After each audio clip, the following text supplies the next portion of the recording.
Welcome to Make More Marbles. My name is Brad Hart, and we're here to interview the game changers, the future makers, the co-collaborators and creators who are here to collaborate with one another towards a better future for all of us. Enjoy the show. We've got a great guest coming up for you right now.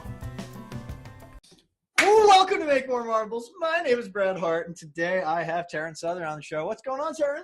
Hi, Brad. From Brooklyn. Where Brooklyn at? New York. Williamsburg. I got my hats to spell it out. I am New York, and then I got my greatness over there for the Greatness Foundation. Look at you. You're ready to go. Ready to rock. All right, Taryn. So take two on the podcast. We got to chat last time, but we couldn't make the internet. So that was fun. That happens. But you have an interesting life, and I don't think I'll be able to tell your story as well as you will. So why don't we get people caught up on the things that you are doing in the world that make you so interesting, and talk about some of the failures too, because I feel like everybody can relate to failure, but not everybody can relate to success. Yeah, I mean, well, most of the interesting stuff is failures, right? Yeah. Where do you start? I mean, with my own personal story, it's one of those things where I have no idea what's interesting to your listeners. So do I start with the most massive failure of all time? Yes, please. How about that? Okay. Let's go. So 17 years old, Wichita, Kansas, born and raised. Drove across the U.S. to Los Angeles to audition for American Idol. This was my first.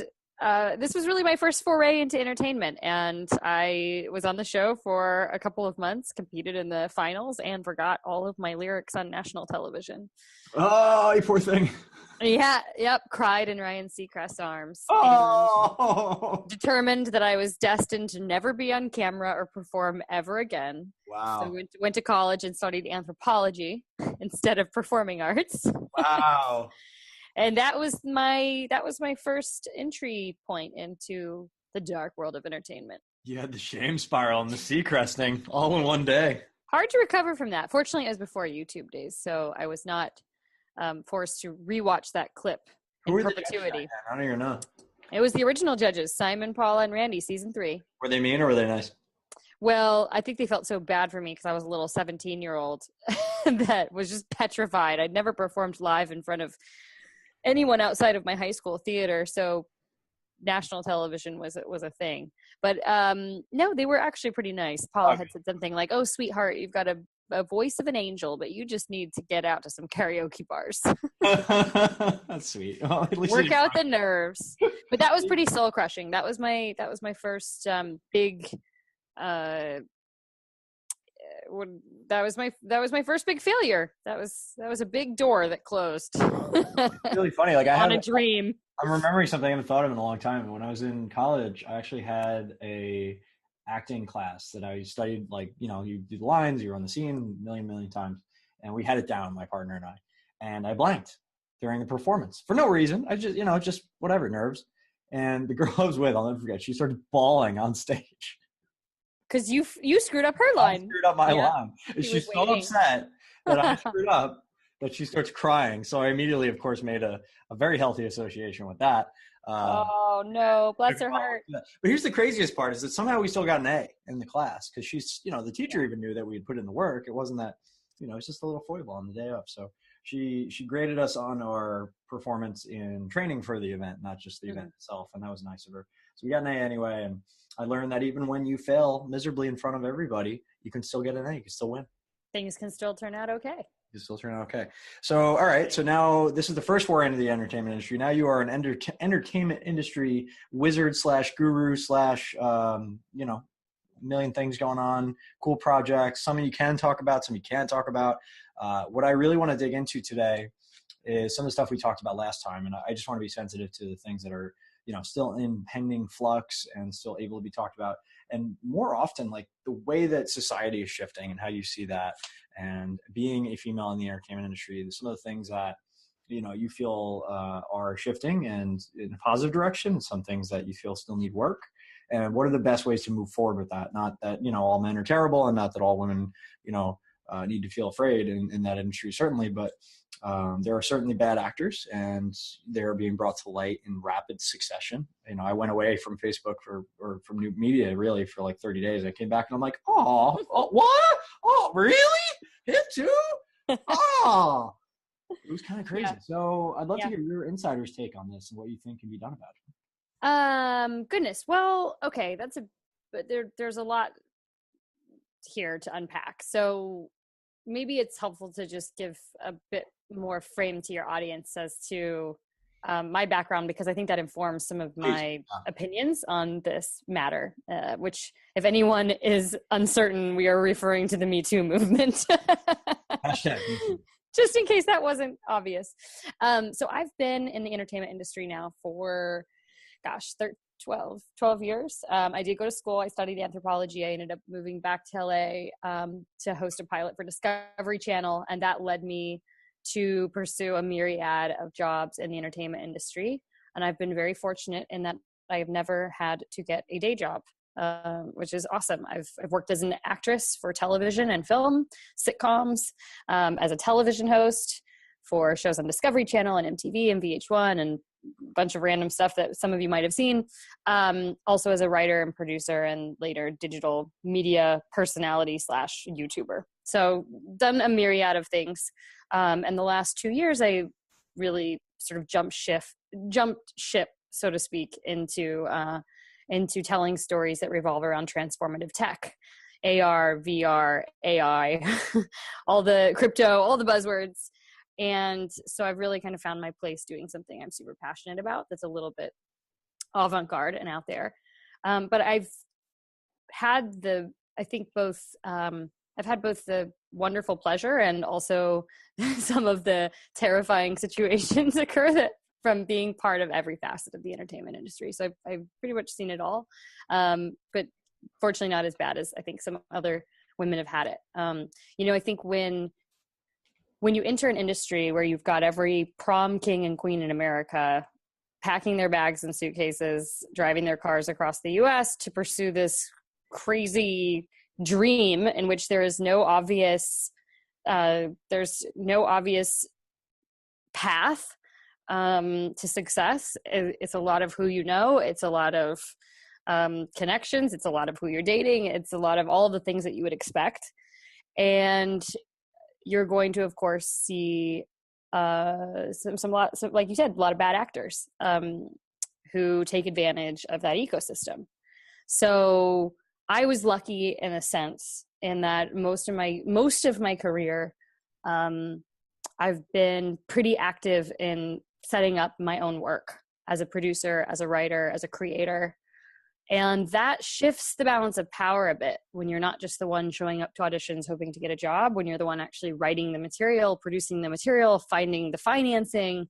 It just changes things. So I guess before we jump into that conversation, I just felt it was important to preface that while I have seen a lot, I've also been pretty protected in many ways from a lot of the things that some of my other female peers have been through.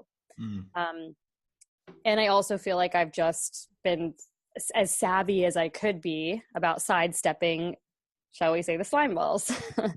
So anyway, the movement that has now taken over Hollywood and other industries it's an incredibly powerful one. It needed to happen. I'm so grateful that it's happened. I think had I been a 20, 21, 22-year-old woman entering this world and been privy to these powerful voices speaking out, it would have been I think I would have had a very different perception as to how to go about this industry and perceiving my own power. Because you really do sort of feel powerless in a lot of ways in a number of situations. So I'm a huge supporter of everything that's happening. I also think that it's really complicated.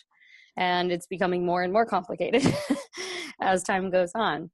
And now I can't say much about it, but I've had a project that is very near and dear to my heart be affected by this movement. And fortunately, I'm in a situation where we're able to see it past the finish line. But the reality is there have been a ton of television and film projects and other businesses that have been impacted by this. And sometimes the biggest victims of these situations. And the allegations that have come out have actually, ironically, been women who've been working on these projects and then no longer get to see them to fruition or keep their jobs because networks and studios are very quick to sort of place the axe on these projects. And maybe rightfully so, but it's been, I think, a tough time for everyone in the industry, men included, who are living in, a state of a lot of unknowns. Yeah, you got hundreds of people working on a project, and all of a sudden, Done. Yeah, exactly. It's just out. Like, there's no replacing, there's no changing. It's just, let's completely shut down production, put all these people out of work. Now everybody's got to scramble to find new jobs. Yeah, and it's kind of funny because some of these larger companies that are having these knee-jerk reactions, let's be honest, there were a number of them that were very aware of things that were going on, either under their. Yeah. And the second that it becomes this very public thing, everyone's scared of being sued, everyone's scared of the negative press, and so the quickest thing for people to do is to immediately, like I said, just throw up their hands, be done with the project, not have sever all ties. But there are more people involved than just the accused, and so I don't know what the right answer to all of this is, but you hate to see people punished who didn't do anything wrong. Yeah. We're definitely in the breaking eggs to make an omelet phase, right? It's definitely been a tumultuous time in the industry. Yeah. In a lot of industries, the whole world is changing so rapidly. Yep. And by the way, we haven't even seen, I think we're just seeing the beginning. There are so many industries. I'm like waiting, like, where's the sports industry and all this? Let's be real. Those athletes aren't just going home and making themselves omelets, as you just said, after their games. Like, there's a lot of stuff, I think, that but like on a completely different note, I think that there's also something to be said about people being real about what's actually going on in the world and not hiding from the truth of who we are. And like, humans are all complicated, and a lot of us have made mistakes, and a lot of us have skeletons in the closet, and we've got to figure out how to, I think, move through these situations and come out being more transparent and being more accepting and open-minded, so that we don't lead to more things happening in the darkness, because that's where it's like the needs that needed to be met, and kill the monster when it's small instead of waiting until it's hurting other people. Yeah, exactly. That's a great way of putting it. Yeah. It's like, because everybody has similar needs, and we go about or meeting those needs in very different ways. And I think the last generation especially was the first generation to have a lot of power and autonomy to meet those needs, but also to that veil of secrecy, because this has been going on since time immemorial, for sure. Yeah. Type of behavior. It's just now able to be broadcast to everybody from everybody in such a way that there's no gatekeepers anymore. Anybody can go out and share their story, and it'll either pick up traction or it won't. It's just an interesting time to see. And one of my missions is to be a catalyst for human connection. And I feel like the more of this happens, and we come out and we say, hey, wait a second, even the people that aren't it's kind of the conversations that aren't happening publicly that are even more interesting. It's like, people are seeing what's happening. They're seeing, oh my God, all of these people that I look up to as being the ideal or the perfect, just have problems like everybody else. And it kind of lowers the action threshold for people. I think people don't take action on their dreams because they put other people on a pedestal who are achieving their dreams. And by seeing how screwed up people are, it gives people permission to be human and own that, and just feel like, oh, well, I'm screwed up, but I'm going to take action anyway. Because that kept me for so long from just taking action, thinking everybody was up here and I was down here, or I was broken, or I was messed up for feeling the way I felt or thinking the way I thought. But at the end of the day, when I've studied human psychology, I realized that everybody has the same needs. And we go about meeting those needs in very different ways, and we value those needs in very different ways. We have the same needs. We're all human. So I guess the way I'm saying, I think this is a good thing. It's going to be really painful right now, but all growth is to get all these stories out there and everybody to share their stories, and just everybody to be like, all right, we're going to throw all this stuff in a pile and start sorting it out. And with the intention of understanding each other on a new level and hoping it never happens again, creating space for all of this to be okay. And, if you go by the numbers, the world's getting safer. People are in better and better states of wealth and happiness and health than they've ever been. I think that's a positive trend. I want to see it continue. And I think this is a part of that.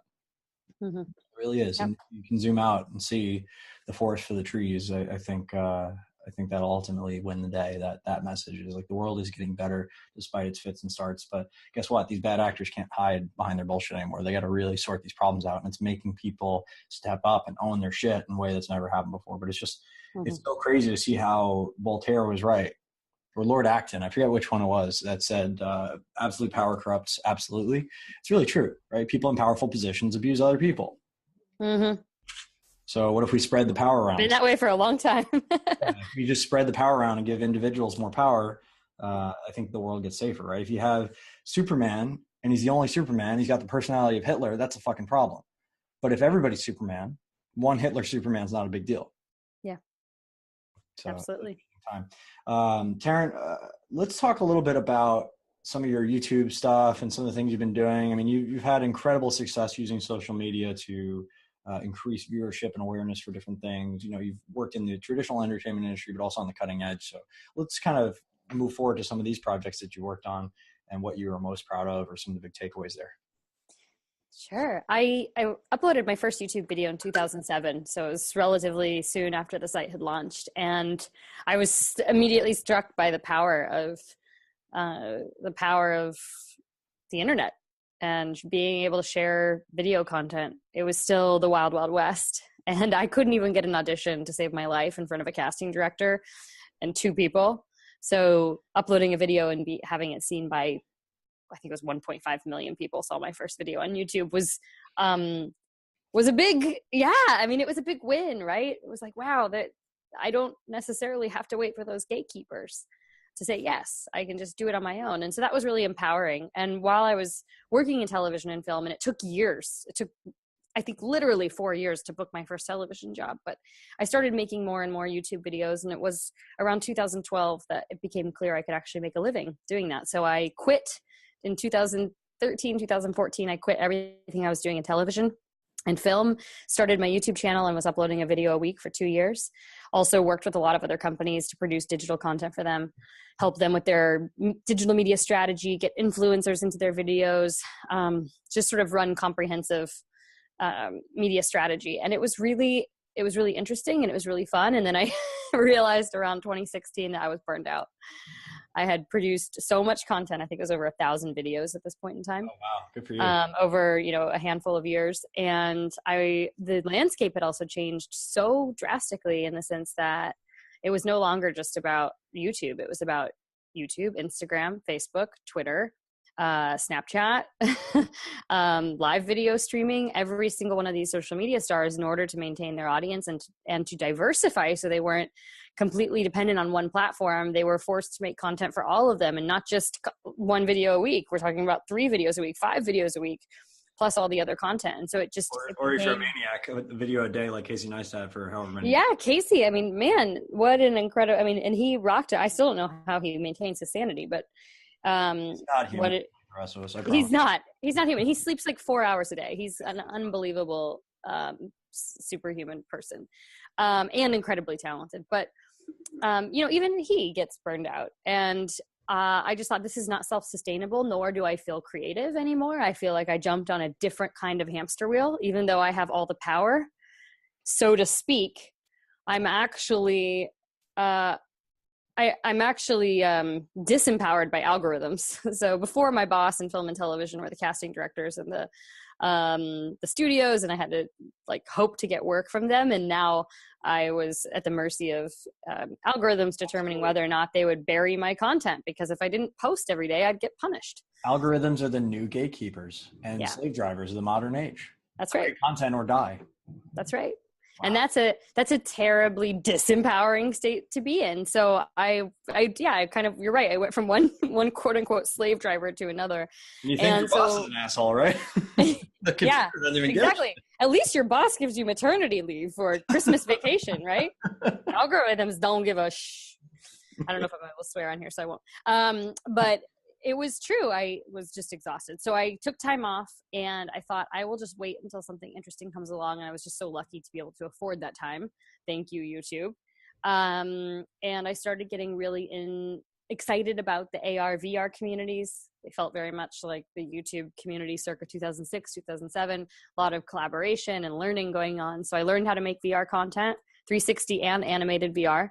content. Got a grant from Google to produce some really experimental VR videos. So I've actually just started releasing those on my channel. Yeah, you can see the first one as of last week. If you have a headset, you have to watch it in the headset. It's a totally different experience. But if you don't have a headset, I mean, watch it, but I'll be uploading a 2D version of it this week, which will be more, I think, fun for people that don't have headsets. But it's just been really, really interesting. I dove into AR, VR. I started playing around with AI, released a couple of singles that I composed using AI programs.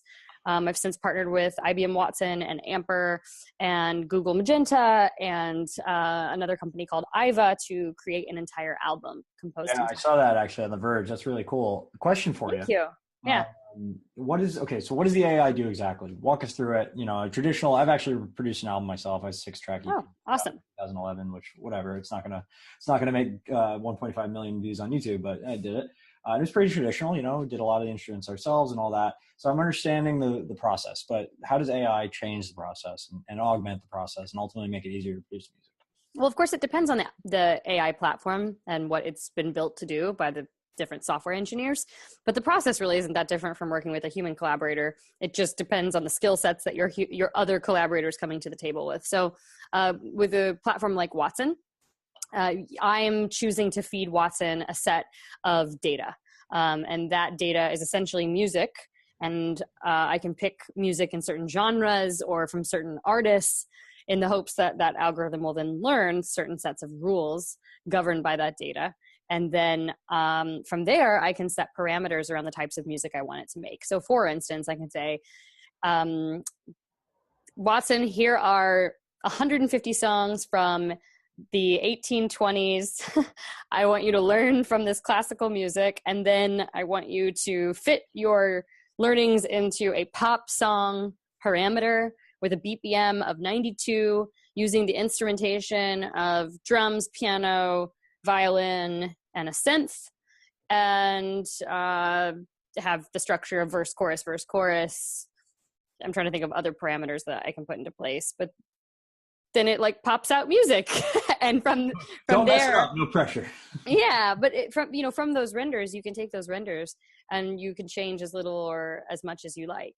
You can then import those into DAWs, much like you would if you were writing an album, and have a lot of autonomy over how you shift that song. So I like to think of a lot of these AI platforms as incredibly generous sources of inspiration. It's like if you're an editor of a film and someone gives you a ton of raw footage and they're like, all right, have fun. And now it's your job to create something beautiful out of that. And if you give it to 10 different editors, they're going to create 10 completely different stories out of that footage. Same with AI. It's going to give you something really interesting. And now it's your job as a creative person, as a songwriter, to turn it into something that is compelling to you. So, I mean, I do not make any mistake. These AI composers are not doing everything from start to finish perfectly well yet. It still takes a lot of. After all, I mean, you still got to do some work. What's that? Not auto-tune after all. You still got to do some of the work.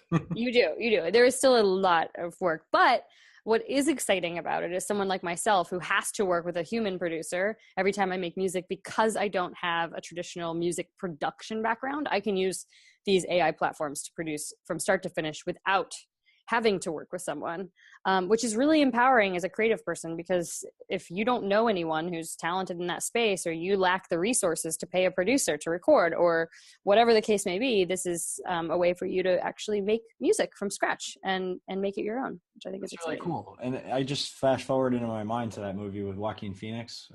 Walk the Line? Yeah, no, her, where AI bots essentially that he was conversing with.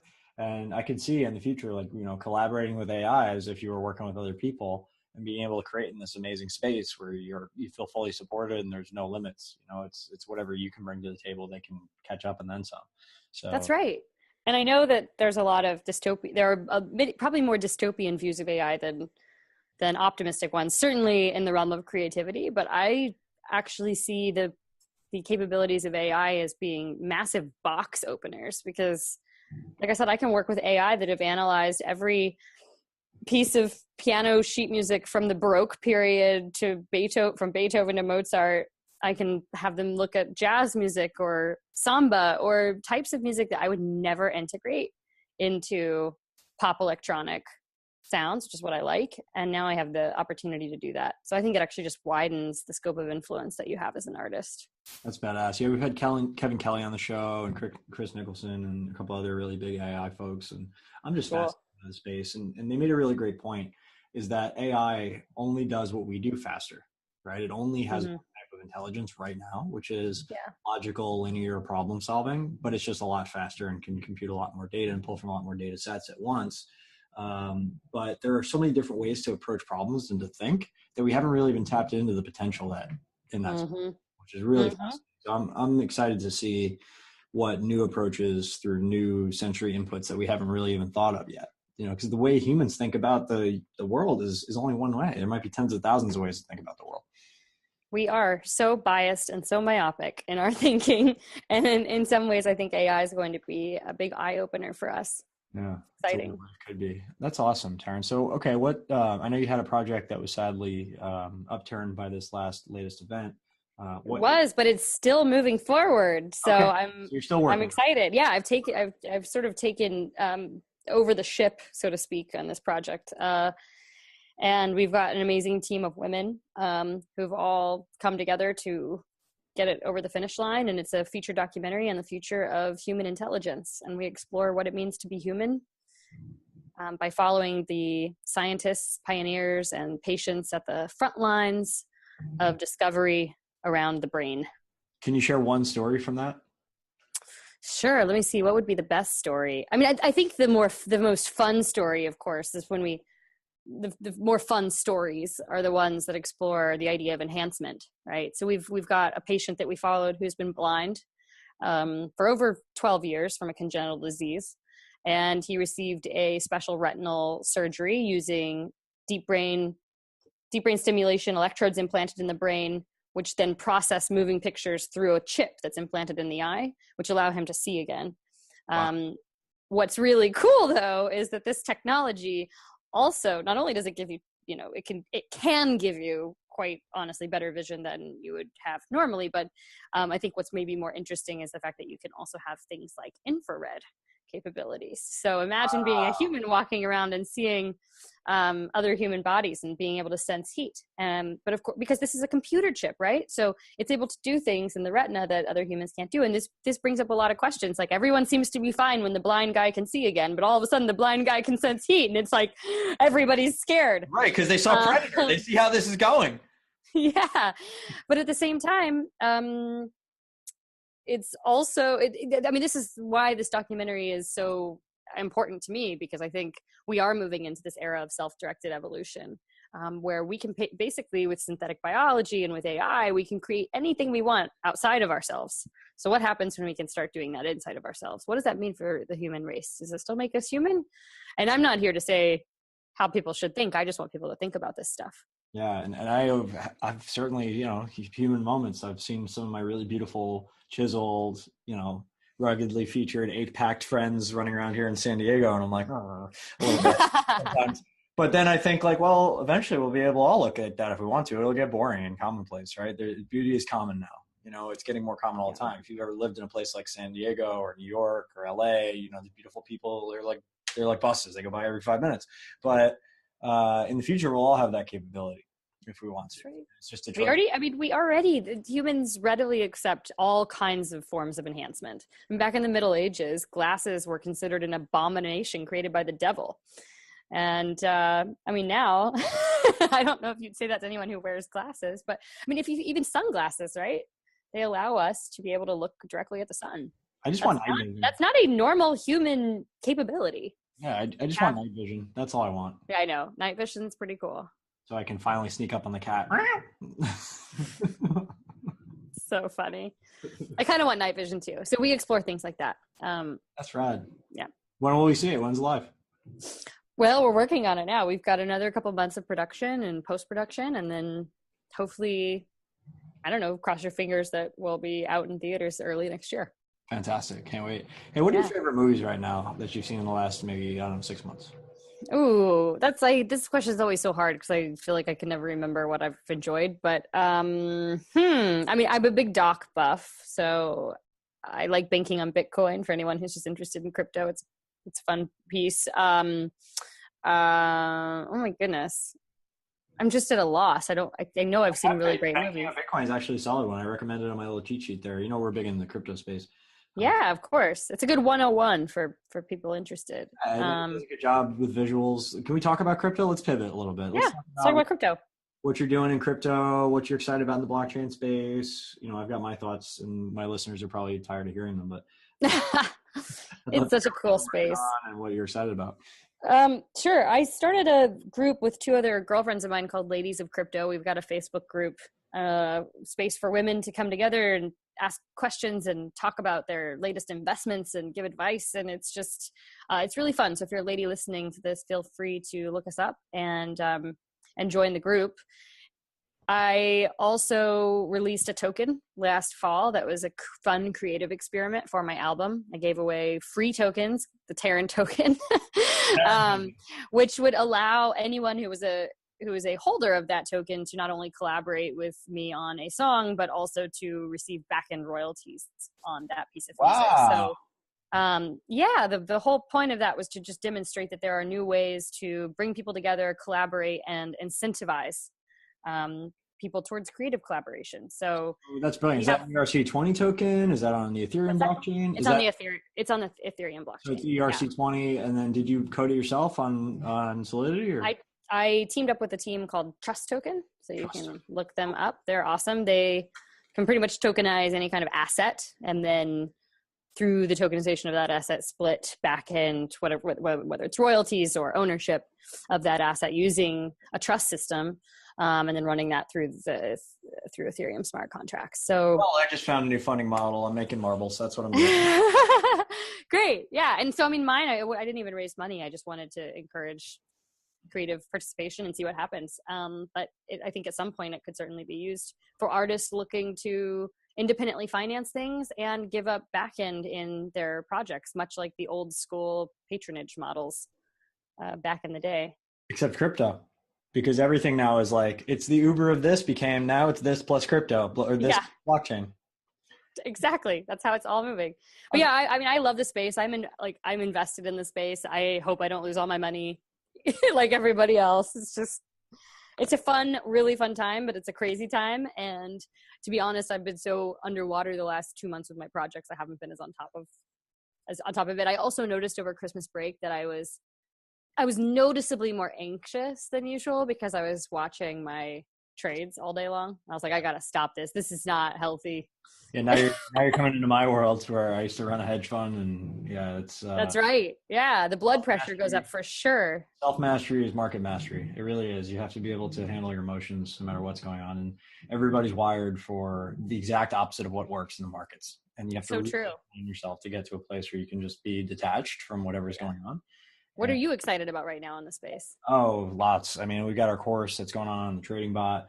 I feel like I have a lot of pieces of a puzzle that I haven't quite fit together yet. Like I talk to so many people. I do so many presentations. I'm doing another one on Thursday. I probably do 2-3 presentations on blockchain a week. I tried to download your blockchain 101 and I gave you my email, and then I went to Facebook and I was like, no. But I want it. I want to read it. I'll send you a link. I'll send you a link. I'll send it in the chat right now. No, it's free. It's free for anybody to download. And it seems like it's got good tips. And we're going to do MMM crypto. And anybody listening to the podcast can go to mmm.makemoremarbles.com/crypto. That's MMM as in make more marbles .makemoremarbles.com/crypto. That's where you can get it. And if you don't mind going through Facebook, that's how you obtain it. So there's a thing. I've gone down a black hole recently about Facebook. So it's not you, it's Facebook. No, I get it. And there's a thing in marketing called the trifecta, right? I have your email, so that's cool. And then I have your Facebook Messenger, so that's cool. And then I ask later for your phone number because it's the hardest one to get. And after you've built trust and added value, that people will give you your phone number. But if I can have all three, then I have everywhere you're looking at all times. And I've been able to do that. We get 16% open rates on email, 25% click-throughs, 50% registration on the webinar. And on the last launch, we made $94 per attendee, which is pretty cool. So yeah, we're helping a lot of people, making a lot of money, having a lot of fun, and the reviews on the course have been insane. So awesome. yeah, just using cutting edge marketing marbles to market more marbles. Pretty good stuff. That's good. And I'm going to go to Trust Token and make actual freaking marbles and go out and give people a piece of this thing, because that sounds like a business model. It is. Can't wait. Done. And what do the securities laws look like on that? Did you run into any flack on that? Because we didn't charge any money for the token. So It's not a security token. It's not even a there's security tokens, and then there are the other type of tokens. Utility. So it was neither security or utility because you weren't really trading for, there was no money involved, no exchange of cash. So if anything, I just gave away money. Like the people that have the token will make at least $2 on the song. That's cool. And then you sell through the normal channels, or how does it track everything? Yep. Sell through the normal channels. Just email. I think that was pretty much the only thing. Email, and I don't know if I can't remember if we collect naming. We kept it very simple for people, but we also have like a separate Slack system set up for everyone. That's an owner of the token. I mean, I'm not doing this in any sort of smart business savvy way. I'm just curious how the whole ecosystem looks. So like, I'm thinking like, how do people get paid? I'm just putting my systems hat on. Oh yeah, no, for how they get paid, that one's actually quite simple. We just used their open Ethereum wallet address that they sent, and they'll automatically receive payments on a quarterly basis for the song sales. I see that becoming everything, by the way. Just like, I agree. I mean, imagine if you could buy a tiny percent like stake in every artist that you love. You're going to be more apt to champion them, to want to, it's like owning stock in a company. You want to see them do well. So I think that could actually be the beginning of the end of advertisers, which quite honestly I would like to see, because right now artists are supported through advertisers, and I think it's destroying art. And I would love to just be able to sustain my art based on my own merch and sales, or the support of my fans. Yeah. I mean, you've kind of like figured that out, right? Like that's the business model you essentially run on. Yeah, that's the problem, is like I have to charge a premium to a few people. I don't want to work with everybody, and they need to get paid, and people pay attention to what they pay for. So that's one side. And then even then, after they pay all the money, they don't always get the results, because I can't be around them 24/7 making sure they take action. Right. I can give you the best strategy in the world from whatever company you want. I've studied 1,000 business models. I know how to make successful businesses. It's just, at the end of the day, who has to take action? Not me. So it's an interesting dichotomy. And I've thought a lot about this. There's a lot of perverse incentives in society to keep people, selling and marketing and advertising. And it's just exhausting. I feel like we can move to a model like you were just describing, where the perverse incentives fall away, and it's just, I want to invest my resources where I feel like I'm actually gaining a lot of value and providing a lot of value for the people, without all these middlemen in the way, without all these governmental agencies who, have laws from 1938 that have no relevance to 2018, that are still sticking their nose in how we invest in things. Like, we all have the internet. We have more information. The average citizen has more access to information than the president did in the 90s, by far. Exactly. By far. So are you telling me that we can't make our own sophisticated choices at this point? Yep. If we choose to? I believe that we can. So that's kind of my soapbox on that. And I would really love for this accredited investor crap to just fall by the wayside and open it up, but not, I think they should be spending the time and the resources, not punishing people who want to invest, but going after the bad actors. Mm-hmm. That's it. Most people don't even I agree. Yeah. They don't even realize that accredited investorship's a thing, but now crypto is exciting. So they're going after it. Anyway, so off on that little tangent. It's a fun one though. Yeah, it's good. And I can't wait to see your project evolve and see how it goes. What's the most exciting thing you've learned in the last year? Oh, the most exciting thing I've learned. I mean, I guess I would just say that I can't believe how fast everything is moving with technology. It's at a point where I feel almost like I'm getting whiplashed every single week with everything that I'm learning. The amount of access I have to information, as you were just saying, is very high. And then I think the implications of all of this in our society are so huge. I'm mostly really excited by everything. In fact, I kind of feel like I was meant to live in the future, and that I'm now stuck in this weird existence that kind of, I don't know, it's not there yet. I look around sometimes and I feel Like everything is just a bit, like we all need an upgrade. And I'm seeing kind of like the brutishness of our society. And I don't know if that's just a phase, but for right now, I'm just really excited to see how things pan out in 40 years. If we can make it past ourselves, I think we're in a really challenging time. And I don't know how humans will come out the other side, but if we do, then I'm pretty jazzed about what we've got ahead of ourselves. We just gave the monkeys machine guns and they haven't figured out how to use them yet. There you go. The average person is scary.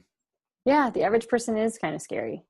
Or it's just you just don't ever know. You think that everything is moving in the right direction, as you said, right? You've got healthcare and longevity and lifespan. And general health is like better than ever. But then you've got these like massacres occurring every other week, and you've got just like crazy lack of diplomacy happening everywhere, and just like no one. I don't know. I can't make sense of the world. It really does feel like I'm stunned. Here's a theory. The world. I don't know that the world has changed. I just think that the microscopes that we have are much more powerful and much more present. Mm-hmm. And the lens of which we look through the world, it changes based on where we're giving influence, right? And if you look at 15 years ago, influence was given to institutions, media organizations, government, celebrities that were sort of untouchable. And you cut to today and you're talking about all the influence in the world going to Kylie Jenner, Kim Kardashian, and Donald Trump. And it's a very different lens that we're looking through, is all I'm saying. And so you're just seeing very different things and very different power structures. Yeah, and I think those are like the first flashes in the pan for the next wave of influence, which is like centered, heart-centered influence. People that are like willing to play the long game and not sell out their values, which are higher ideal values, which we've always been there, but they're not exciting and don't hit. They're not flashy. Yeah, they're flashy, but they're not a good Facebook headline. Exactly, they're growing your influence slowly, and pretty soon. I live in a community of influencers. San Diego is just like that. Like you have people down the street that have millions of views and this and that. It's like every other person you meet. So we're all in this kind of playing field where it's like, all right, this is interesting. But I think that's more of the new normal happening. Mm-hmm. Now we're seeing younger and younger kids do that. I actually had a conversation with a guy yesterday. He's like, yeah, the 14-year-olds, watch them. Because they've never not lived in a world with the internet. So they know how to navigate it in ways that we don't even consider. Yeah, it's true. Like, for example, gamer groups. He was talking about this one strategy where they do these lives where they talk about gaming and then they share them to multiple groups as like a daisy chain effect. So you get all this extra eyeballs and they share all these views, and they're very collaborative and they're very quick, and they're building these communities that are like 50, 100,000 people exceptionally fast, and then monetizing them with very small amounts of money to just make shit tons. It's insane to watch. So you have 14 kids making 50K, 100K a month. Yeah, but I wouldn't say that that's the beginning of like heart-centered influence. Right. I agree. But it's just the new tools that exist. And when people start to catch on that, hey, there are different models here that we haven't even considered before, like your trust tokens. Yeah. That's going to really change things. For sure. I'm excited for it, for sure. Okay, Taryn, so if you had a microphone that could reach every ear in the world, what would you wish everybody knew? I wish everyone knew that there is no one path to success. That being curious and being flexible in your thinking and way of being is probably, I think, one of the greatest tools that you can have in your toolkit right now, as a young person or really anyone. And that there is no, I mean, this is like, it's such a cliche thing to say, but you don't ever make it. The game doesn't ever stop. It doesn't stop until you actually die. So, and even then, who knows, right? Right. Even then, we don't know. So I think you've got to treasure every single moment. And I mean, cliched, but it's just so true. There's no getting to the next point, things get better. Getting to the next point, I will be happier. It doesn't ever happen. So that's the reason cliches are cliches, because they're true. Because they're true. Not all of them, actually. Or true. But that one, I think, is a true one. Yeah. If you can be happy in the that is a 100% incontrovertible, real, true fact. Mm-hmm. Hashtag. So I think that was like 5 pieces of advice, but those would be my thoughts that I would amplify with a megaphone. I knew I was old when I heard a kid try to key in the code on the gate for a house and say, where's the hashtag button? It's hashtag blah, blah, blah. And I was like, what are you talking about, the hashtag button? You mean pound? I was like, are you kidding me right now? You've never heard that? That's really, really funny. That's so cute. That's how you know you're old. That's how you know. That's true. That's true. Enter your social security number followed by the hashtag. Oh yeah, that and like privacy's over with, right? That's stupid. Yeah, my data got hacked on the Equifax or whatever breach, and I'm just along with all 65 million. 149 million Americans, guys. We need an upgrade. Insane. I didn't realize there was that many. Wow. It's just silly that people can use that data the way that the data should be unabusable. Yeah. It doesn't matter. You can put it on your frickin', your forehead and just tell everybody. It wouldn't matter, right? That should be what we live in. That's why I'm so excited about blockchain, because we can essentially create a time machine for finance where fraud becomes not a thing. It's just, you just roll it back to where it wasn't fraud. It'll get there. It's got a few fits and starts to go, but it'll get there. One of these days. One of these days we'll make all the marbles. All right, Taryn. Well, this is the Make More Marbles podcast. And since we're all about collaborating to win more than we could ever do so by competing, we do that by connecting resources, opportunity, people, and systems together. What's a way that we can help you to move your mission forward faster? Oh, that's very kind. My goodness. I suppose I just really like to build a community of like-minded people who care about the world, who are excited to see it move forward in interesting ways. And so if you are like me and you're curious and you enjoy futuristic technology, subscribe to my YouTube channel, youtube.com/Taryn. I don't even post that regularly anymore because I'm trying to avoid the social media wormhole, but I do post things that I care about deeply. And you can also keep in touch on Twitter, Instagram, it's my name, Taryn Southern. And I promise not to spam you because I'm kind of out of that whole world. I just like to share things I love. So I'd love to see more people like that. Thank you, Taryn. My ecosystem.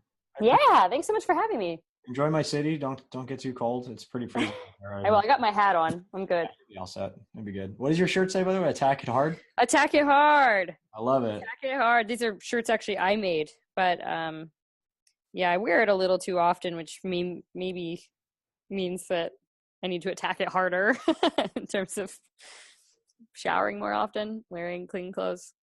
Fair enough. Hey, whatever works. My friend Kirsten Asher is a huge fan of ladies and crypto. So I told her about your group if she's going to check it out. So keep an eye out for her. I think she's amazing.